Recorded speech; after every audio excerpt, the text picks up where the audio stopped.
Watukufu kama ni mnaangalia ma page yangu Facebook. Assalamu alaikum wa rahmatullahi wa barakatuh. Chers amis de Santé pour tous, je vous dis bonjour et vous souhaite à toutes et à tous un excellent week-end. Donc je choisis aujourd'hui de vous parler d'un sujet très fréquent, donc de vous parler de la tension artérielle. D'accord? Et comment il faut comprendre quand on parle de tension artérielle? D'accord? Alors, juste un petit rappel, vous savez, donc nos organes ont besoin d'oxygène et de nutriments pour vivre. Et donc, toutes ces substances-là sont véhiculées, c'est-à-dire ils vont donc dans les organes, véhiculés par le sang dans des tuyaux, ce que l'on appelle les artères. Donc, les artères, ce sont les tuyaux qui conduisent le sang propre, donc du cœur vers les organes, d'accord? Et le sang qui est plein de déchets va être véhiculé par d'autres tuyaux qu'on appelle les veines, qui vont aller dans le cœur et puis aller dans les organes d'épuration, donc pour se faire nettoyer le sang, et revenir dans le cœur pour repartir dans les organes, ainsi de suite, c'est un cycle. Et donc les artères, donc c'est ce qui nous intéresse aujourd'hui. Donc, ce sont les tuyaux qui vont transporter donc ce sang propre avec des nutriments dont notre organisme a besoin, et transporter donc le sang donc plein riche, donc vers les organes. Donc, ce sont les artères. Et donc, les artères, comme nous tous, vous voyez, les tuyaux donc qui conduisent ce sang-là, donc les artères, ils vieillissent. Eh oui, ils vieillissent. On n'a pas les mêmes artères quand on a 15 ans, 10, 15 ans, 20 ans que quand on a 65 ans, 70 ans, 80 ans. Non, ces artères-là, physiologiquement, naturellement, ils vieillissent. Ils vieillissent, ils prennent de l'âge. Donc, évidemment, aujourd'hui, quand une artère, quand on est jeune, donc les artères sont souples, voyez-vous, et donc le sang, quand il traverse, donc avec la souplesse donc, de ces tuyaux-là, donc il n'y a pas de pression élevée, donc le sang circule très bien, et donc il n'y a pas de pression élevée, tout va bien. Et donc, quand on se prend la tension au repos, parce que la tension, il faut se le prendre au repos, assis, d'accord, avec un bon appareil. Normalement, moi je conseille les brassards, donc les appareils avec brassards, donc ils sont sont mieux que les artères, que les appareils au poignet. Moi, j'aime pas beaucoup. Donc, le brassard, c'est très bien. D'accord? Et donc, la tension normale est aux alentours de 130-90. D'accord? Alors, je vous montre déjà un appareil ici. Vous voyez? Et donc, vous avez deux chiffres en haut, systolique et diastolique. 6, 10. D'accord? Systolique et diastolique. Le premier chiffre, c'est la pression artérielle maximale ou encore la pression artérielle systolique, ce qui correspond à la pression qui consiste à la pression qu'exerce le cœur quand il se contracte. D'accord? Parce que le cœur se contracte pour éjecter le sang dans les artères. Et après, il se dilate pour se remplir donc, de sang qui vient donc, des organes, donc le sang avec des déchets. Et donc, le deuxième chiffre, c'est la pression lorsque le cœur s'est relâché. D'accord? Donc, la pression systolique donc, consiste à la contraction du cœur pour éjecter le sang, et la pression diastolique, donc minimale, donc qui est la tension lorsque le cœur est relâché pour se remplir de nouveau. D'accord? Et puis, le troisième chiffre en bas, c'est la fréquence cardiaque, c'est-à-dire c'est les battements du cœur par minute. Généralement, c'est entre 60 et 80. D'accord? Voilà. Donc, la tension artérielle, comme si je vous ai dit qu'elle est de 130-90, donc c'est un chiffre qui n'est pas figé. Donc, elle est variable, ce chiffre est variable dans la journée. Même c'est quelqu'un qui n'a pas d'hypertension artérielle, mais la tension peut être variable parce que l'individu, la personne, est soumis à des changements, donc soit de l'humeur, soit il stresse, soit il a fait un effort. Donc tous ces éléments-là peuvent entraîner une modification de la pression artérielle, sans que pour autant la personne soit malade. D'accord? Bon, donc c'est pour ça que quand on prend la tension chez quelqu'un qui est connu comme étant sain, il faut le prendre au repos, assis pendant quelques minutes, d'accord, 5 minutes par exemple, conseille de prendre la tension, donc au bras, d'accord. Moi, je pense qu'il faut le prendre le matin, au lever, assis, au repos, 5 minutes. Et puis, le soir aussi, 3 fois aussi, pendant 3 jours, d'accord. Et on fait la moyenne des chiffres pour trouver la tension artérielle et voir si elle est, augmentée ou normale, d'accord. En sachant que le chiffre normal, c'est 130/90, d'accord. Après, bon, on verra un peu plus tard, je vous expliquerai. Donc, ça peut varier selon l'âge aussi. D'accord. Voilà. Donc, maintenant, vous voyez, donc, je vous expliquais cela. Donc, les artères, donc, c'est les tuyaux qui transportent le sang vers les organes. Vous voyez. Donc, ces artères, il y en a un paquet. Hein, donc, elles sont des dizaines de kilomètres d'artères dans l'organisme. Voyez-vous. Et donc, il y en a qui sont gros, il y en a qui sont moyens, il y en a qui sont étroits. Par exemple, les artères des yeux sont étroites, les artères au niveau des reins sont tout petits. Donc, je ne parle pas des artères rénales, je parle qui sont dans le rein. Vous voyez, les artères qui sont au niveau des membres. Il y a des artères qui sont gros comme l'aorte. Donc, c'est le gros tuyau qui part donc, du cœur. Donc, ça dépend des artères. D'accord. Voilà. Alors maintenant, lorsqu'il y a un changement, c'est-à-dire donc, vous voyez, donc, je vous montre ce schéma ici. Donc, vous voyez, comme je vous ai dit que les artères vieillissent aussi, comme nous. Hein. Donc, de toute façon, tout ce qui est créé, donc vieillit dans le temps jusqu'à disparaître. C'est pareil, hein, donc comme nous, donc on vieillit, donc nos artères vieillissent aussi. Alors, c'est intéressant de connaître l'âge artériel parce que si on a un sujet qui a 40 ans, 45 ans, et si on mesure l'âge artériel, on trouve que l'âge est aux alentours de 60 ans, là par contre c'est pas bien. Même s'il n'est pas forcément hypertendu, mais c'est quand même un facteur qui prédispose donc de pathologie. Donc il faut demander à la personne de faire attention parce qu'elle a un âge artériel qui est plus élevé que son âge normal, physiologique, d'accord. Donc il risque de présenter des complications dans l'avenir, d'accord. Donc il faut lui montrer. Donc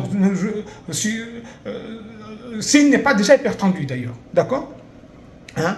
Voilà, donc l'âge artériel se mesure aussi. Alors, maintenant, la tension, je vous ai dit, au normal, est donc aux alentours de 130/90. Hein, mais bon, lorsque la tension est élevée parce qu'on l'a bien pris, pas au cabinet. Au cabinet, on ne se contente pas de cette première prise parce que il y a l'effet du médecin, les bouses blanches, on dit. Donc, on est stressé, on sécrète de l'adrénaline et puis, donc, évidemment, donc, les vaisseaux se contractent et puis on a une tension qui est élevée alors que normalement, non. Donc, il faut le prendre plusieurs fois. Hein. Même en cabinet, moi, je prends la tension 2-3 fois. Quand je trouve qu'elle est élevée, je rassure, je le prends 2-3 fois. Parfois même, je sors de mon bureau et je laisse la personne, elle appuie sur le bouton tout seul. Hein, donc, voilà, donc pour voir si vraiment une hypertension. Donc maintenant, après, je demande donc de faire une mesure ambulatoire. Hein, elle prend sa tension chez lui au repos. Et si, au bout de 3 jours, je fais la moyenne des chiffres, si la tension est élevée supérieure à 130/90, à ce moment-là, on soigne. D'accord. Hein, on commencera toujours, bien évidemment, par les mesures, ce qu'on appelle d'hygiène diététique, hein, donc à éliminer tout ce qui peut entraîner donc une hypertension artérielle, c'est-à-dire donc les aliments gras, hein, donc les aliments trop salés, vous voyez, éviter le sel, voyez-vous, donc quand on est obèse, il faut prendre en charge l'obésité, hein, quand on ne fait pas de sport, il faut recommander l'activité physique, hein, vous voyez, quand on fume, il faut arrêter de fumer parce que le tabac détruit donc les vaisseaux, surtout les vaisseaux des membres inférieurs. Hein, voyez-vous, donc on peut développer une maladie, on en parlera tout à l'heure. Hein, et puis l'alcool, il faut arrêter. Hein, donc les aliments sucrés, parce que le diabète, il détruit les WC aussi. Vous voyez, donc ce sont des maladies qui vont souvent de pair, hein, l'hypertension artérielle et le diabète. D'accord. Donc on voit bien qu'on retrouve les mêmes choses. Hein, donc les obèses, l'activité physique absente, le trop de sucre, le trop de sel, etc., l'alcool, etc. Donc on retrouve un petit peu les mêmes facteurs favorisants, d'accord. Donc il faut éviter tout ça. Et puis manger seulement pour éviter donc d'avoir des problèmes. Donc lorsque la pression artérielle, vous voyez, donc je vous ai montré donc ici, donc en fonction de l'âge. Vous voyez, quand on a 60 ans, 65 ans, donc, et puis là comme je vous disais, en même temps que l'âge est élevé, donc des artères, hein, donc on peut avoir un dépôt dans l'artère, donc vous voyez, la substance blanche jaunâtre, là c'est du cholestérol, hein, qui non simplement la paroi perd son élasticité, mais aussi le passage est réduit, et donc ça entraîne donc une pression artérielle élevée, donc l'installation d'une hypertension artérielle. Vous voyez, donc depuis 80 ans, c'est pas voilà. Donc voilà, donc les artères vieillissent aussi, donc il faut prendre soin, d'accord. Donc surtout éviter donc d'avoir un comportement donc qui peut entraîner l'apparition d'hypercholestérolémie, donc de dépôt de cholestérol, ce qu'on appelle l'athérome. Parce que la tension artérielle, une des causes la plus fréquentes, hein, donc c'est le dépôt de cholestérol dans les vaisseaux. C'est ce qu'on appelle l'athérome, hein, donc l'athérosclérose. L'athérosclérose, d'accord, l'athérome. Voyez-vous, et donc ces sujets athéromateux, il y a des plaques d'athérome dans le vaisseau, donc qui réduisent et donc c'est le passage, et donc c'est dû donc à des dépôts de cholestérol, d'accord. Bon, ça, ce qu'on retrouve dans l'hypertension, donc sans cause autre que ça, donc c'est primaire, d'accord. Alors, vous allez me dire, mais comment on sait qu'on a une hypertension artérielle? Bon, évidemment, il n'y a pas de signe. Souvent, il n'y a pas de signe. C'est une découverte systématique où on va au cabinet médical, hop, on prend la tension, pouf, 18, 10, 180, 100, 185, 102, 110, 185, 95. Vous voyez, donc c'est au-delà de les 130, 90. Hein, donc c'est très haut. D'accord? Et donc là, on surveille. Et puis, s'il s'agit vraiment d'une hypertension artérielle installée, donc il faut traiter. Hein, et puis on commencera toujours donc par traiter donc le comportement alimentaire, recommander l'activité physique, arrêter tout ce qui peut favoriser l'hypertension artérielle, c'est-à-dire donc le sel, les graisses, maigrir, etc. Donc, et puis le médicament, mais ça c'est l'affaire du médecin. Voyez-vous? Alors, est-ce qu'il y a autre chose donc à part l'athérome? Évidemment, donc il y a un facteur génétique aussi. D'accord? Donc c'est pour ça que chez les sujets qui ont un parent ou des parents hypertendus, il faut les surveiller. Donc parce qu'ils ont aussi une fragilité donc des vaisseaux. Et cette fragilité donc capillaire, donc des vaisseaux, pas des vaisseaux, donc peut entraîner avec la pression qui s'élève une déformation de la paroi de l'artère, comme ici vous voyez. Donc on parle d'anévrisme. Donc, il y en a plusieurs. Il y a les anévrismes, vous voyez, donc il y en a plusieurs. Et puis, donc ça, c'est une maladie qui évolue aussi de manière silencieuse. Hein. Donc, si on ne regarde pas l'aorte chez les sujets qui sont hypertendus une fois par an, c'est pas bien. Vous voyez, on fait une échographie, c'est pas compliqué. Hein. Les médecins généralistes font des échographies aujourd'hui. Donc, il suffit de mettre la sonde au niveau du ventre. Voilà, donc au-dessus de l'ombilic, on voit l'aorte, on mesure. Si c'est pas. Voilà, donc la limite, on se dit, c'est 3. Centimètres. Au-delà, donc ça se surveille, et puis il faut, quand ça dépasse 5-6, donc il faut les opérer. Voilà, donc parce que le risque c'est que ça se fissure, et parce qu'une fois fissuré, quand ça saigne à paroi libre, donc dans le ventre, donc là on est mort, hein, d'accord. Donc c'est très difficile de les récupérer. Hein? Donc, quand ça commence à se fissurer, on peut les récupérer, ou alors quand on voit que c'est très dilaté, supérieur à 4-5, avec des signes, 6 maintenant, 6 cm, donc on peut les opérer sans qu'il y ait de complications, et puis éviter, donc on met une prothèse, hein, donc pour éviter que ça rompe. Voilà. Et donc, voilà. Bon, ça c'est l'hypertension essentielle, en vous disant que les vaisseaux vieillissent, les amis. Et oui, les vaisseaux vieillissent aussi. Donc c'est bien de connaître les chiffres de la tension, mais aussi d'avoir l'âge des artères pour voir s'il n'y a pas un décalage. Hein? Parce que s'il y a un décalage, c'est un plus pour inciter donc, à la personne donc, de prendre bien soin de soi. D'accord? Voilà.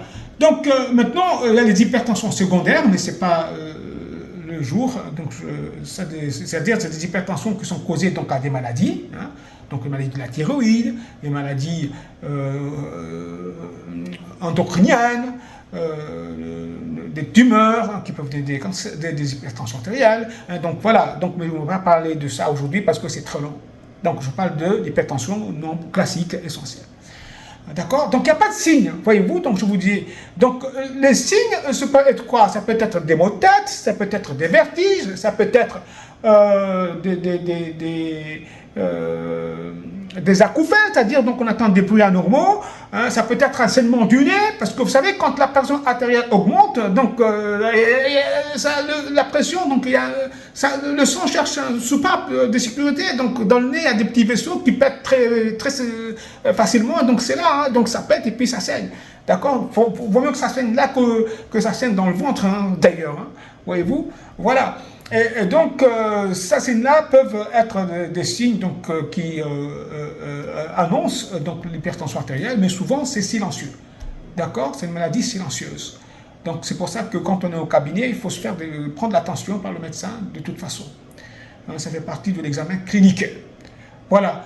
Et puis je vous disais que chez les personnes qui sont âgées, vous voyez, donc les vaisseaux ils sont rigides, ils sont un petit peu déformés, sont tortueux, et donc il ne faut pas chercher forcément donc à leur obliger, donc à leur inciter donc des chiffres tensionnels aux alentours de 130-90, d'accord. Quand ils ont 140, 95, 150, 95, il faut savoir parfois donc les respecter parce que comme ces vaisseaux sont rigidifiés, donc ils ont aussi quelques plaques d'athérome, et donc il faut une pression donc qui soit suffisante pour perfuser donc des organes comme le cerveau, comme les reins, comme les artères des yeux, etc.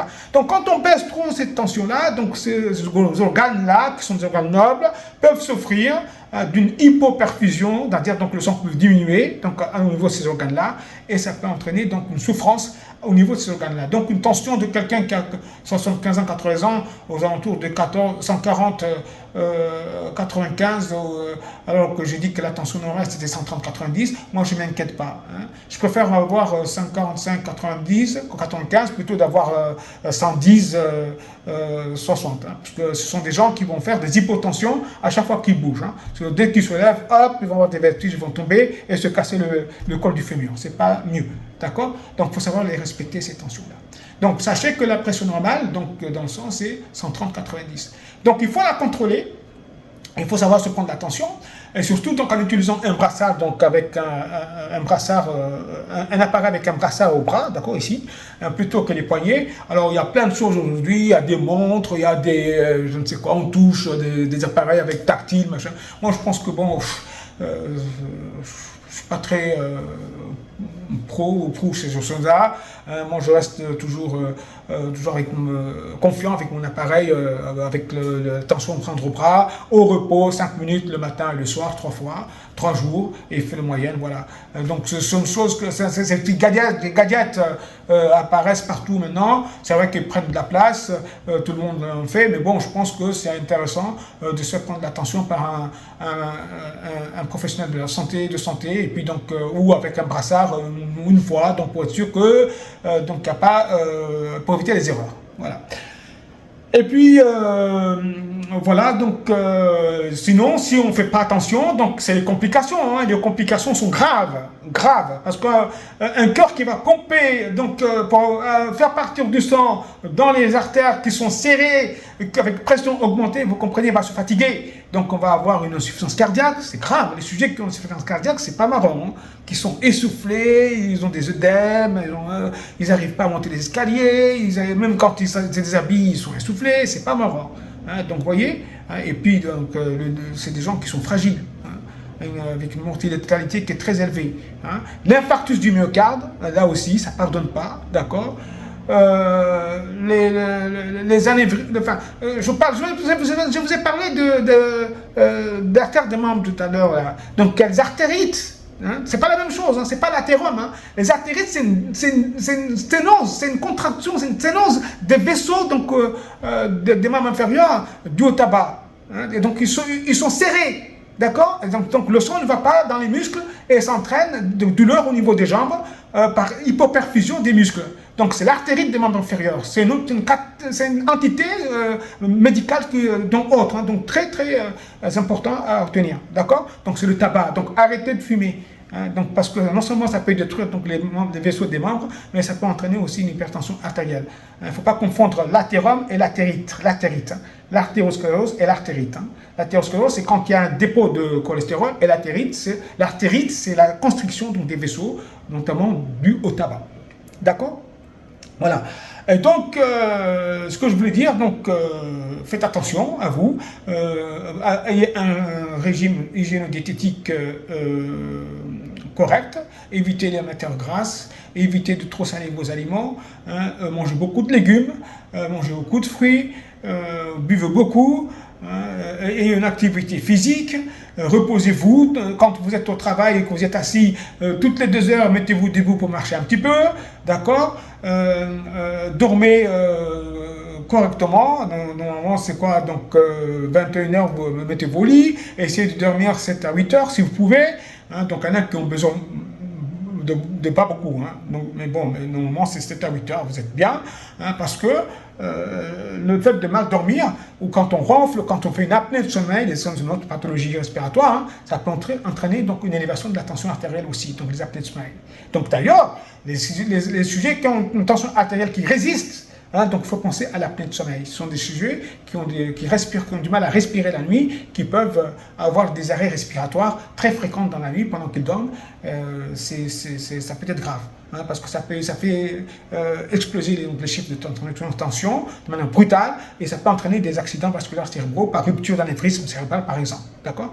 Donc quand je parlais de complications, je vous ai parlé donc d'infarctus, d'insuffisance cardiaque, et puis bon, les AVC, hein, les accidents hémorragiques cérébrales, les accidents ischémiques cérébrales, donc les lésions donc, de la rétine, donc de l'œil, vous voyez, donc je vous montre une image ici avec les complications. Voilà, donc prenez soin de vous, d'accord, mangez correctement et une activité physique si vous voulez vivre longtemps avec votre corps et vos vaisseaux, hein, et puis buvez suffisamment. Bye bye.